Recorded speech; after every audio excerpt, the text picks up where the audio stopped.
What is going on, everyone? And welcome back to another About Teams video.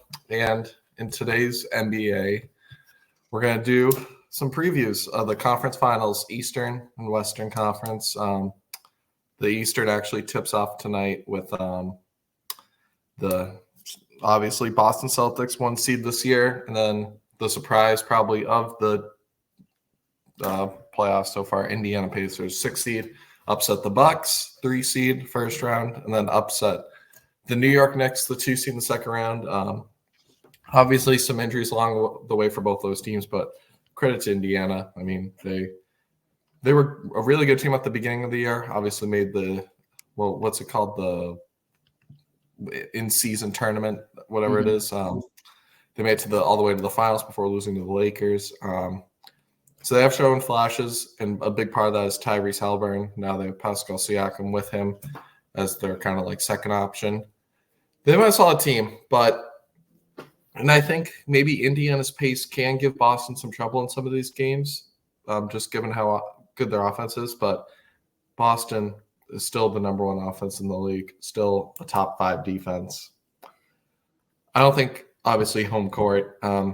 Boston feels like a team that's just destined to go to the finals. I would probably take Boston in 6. I'll give Indiana some respect. Maybe they can snag an extra game that like a team like the Cavaliers couldn't.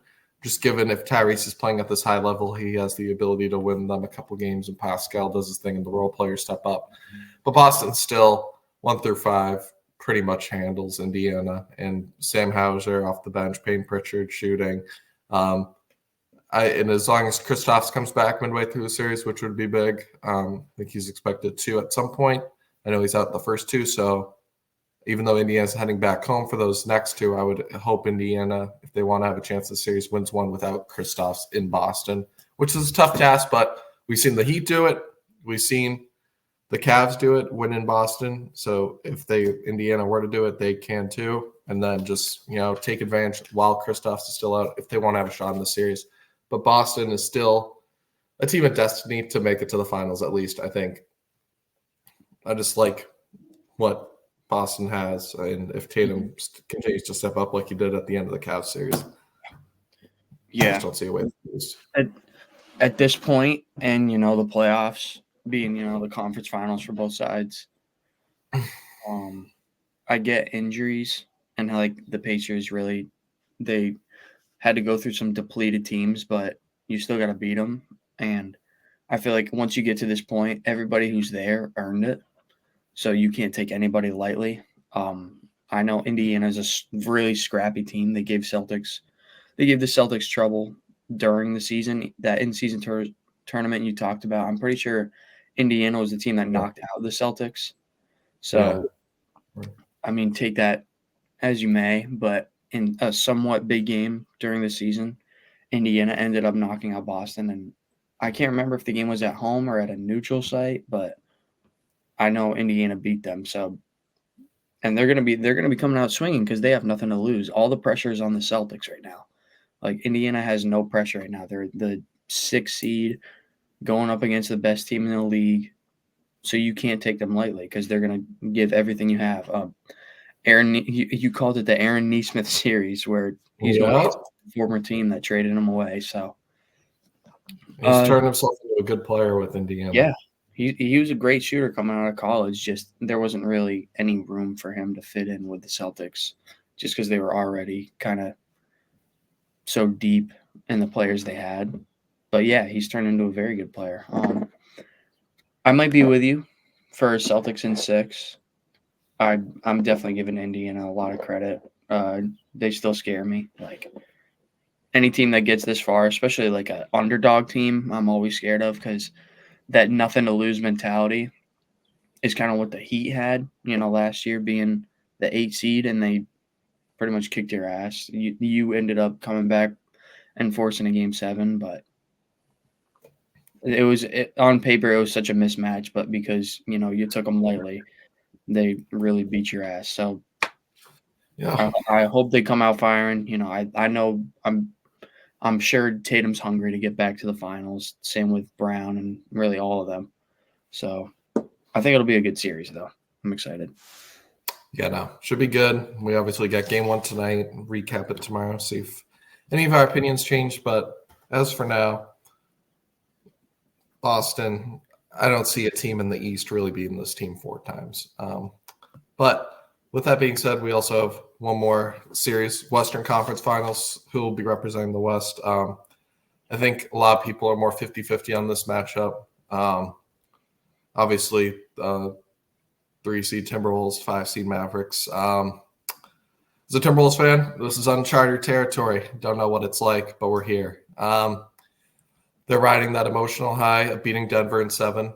What I don't want to see is, a lackadaisical Game 5. You won that series, that's awesome, but you still have 2 more series to go if you're looking to ultimately become champions. I think this is going to be a tough series just given how tough Luka and Kyrie are. Obviously, you got McDaniels and Edwards, who are great defenders. I would assume McDaniels takes that Luka Doncic matchup, but we'll see. And Edwards got more of the build maybe to match up. But it'll be interesting either way. Luka and Kyrie are still going to get theirs. I think Kyrie's going to be a lot more aggressive than he was in the Oklahoma City series because I think Minnesota's going to play a lot more man-to-man. They're not going to want to play, like a double team like Nikola Jokic. They're going to force Luke and Kyrie to take those tough shots, and they can make those. But I don't think the Timberwolves want to see like PJ Washington 30-point game. They're going to, play man-to-man. And I'm excited to see this matchup because I think it's going to be a battle of the coaches. I really think, how does Dallas play with Rudy and Carl on the floor when Nasri comes in? Because Minnesota wants to play 2 big men at all time. So what does that mean for the Mavericks? Do they trust, PJ Washington on Cat? Do they, when Nasri checks in, who's guarding him? It's going to be a lot of interesting matchups, so I'm excited to see. But there's no way I'm not picking my team. I think you got the right mix of veterans and youth. Obviously, the one thing that is good is having Mike Conley there, like a 17-year vet. He knows what to do. And I think the Timberwolves are just a team of destiny at this point, knocking off the top seed Nuggets. I trust their defense. It travels. Their offense isn't always going to hit their shots, but they'll stay in games with their defense. Dallas's defense has been really good since the trade deadline when they acquired those players like Daniel Gafford, PJ Washington. And, it's going to be a good series. I think it goes 6-7 games, but I'm still taking the Minnesota Timberwolves just because they're my team, and I think their defense will be just enough to get them over this series to go to the NBA Finals. You said, and how many games? Sorry. 6 or 7. If I had to put an exact, I'll go. I think it'll go the distance, 7. Okay. Maybe I'm just like a basketball casual. I'm not giving Dallas as much respect as you are. Because I'm saying Timberwolves in 6, which is still, lengthy. And I'm just saying that because the 6-game series is still competitive. I mean, if you win 2, yeah, it shows it's not really a fluke. Yeah. Just being the conference finals, there's not going to be a team that just rolls over and dies at that point. But I think Minnesota's defense is just going to wear down Luka and Kyrie to the point where they're just going to be exhausted by games 5 and 6, and the Timberwolves are just going to wipe the floor with them, really. I think the first few games will probably be competitive, but then after that, it's just going to be too much for them to handle. So, I mean, based off our predictions, it's looking like you and I are going to be beefing for, The podcast will get really good during that time if that happens. Yeah. If both our predictions are correct, and I hope they are. I think those are the 2 best teams remaining. So I want them to see each other. Like, if you want to be the best, you got to beat the best. So. Yeah, no, and I could be wrong, but I think the Timberwolves Mavericks is a tough series. I think it's a coin flip, but what I'm hoping is I think the Timberwolves match up better just personnel wise with the Celtics than the Mavericks do.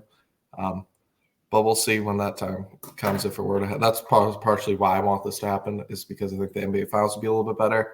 just because after that I question if the Mavs could keep up with the Celtics. But Mavericks Timberwolves, I think Timberwolves offense obviously isn't as good as the Celtics. They were like around middle of the pack. So it'll be a very good series, scrappy. But I trust the defense that travels.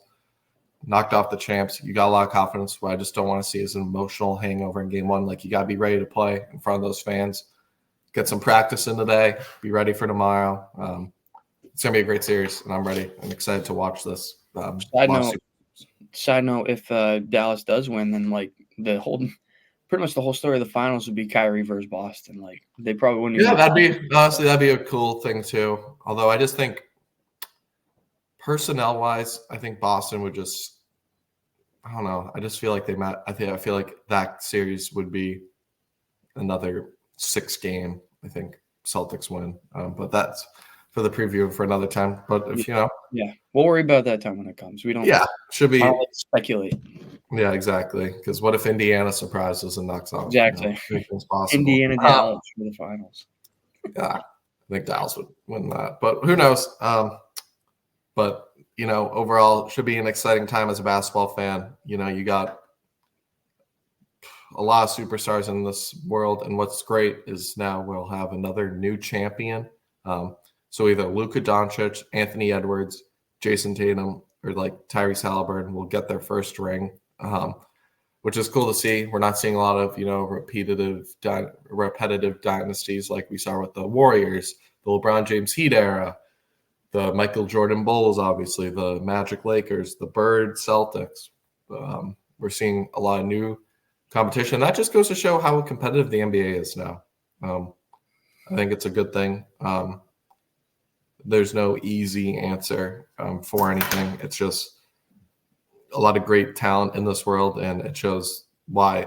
It's just beautiful to see. That's what I really love about it.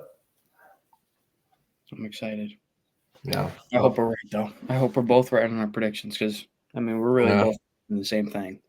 Yeah, no. And we'll be able to recap game 1 tomorrow of the Pacers-Celtics to see what our initial takeaways are. And what we think. We'll probably see how Indiana plays, how Celtics play. The top 2 scoring offenses.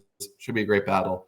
But I know we're both looking forward to both conference finals. With that being said, thank you guys for listening. Make sure to like and subscribe if you enjoy this kind of content, and we'll catch you in the next vid. Peace.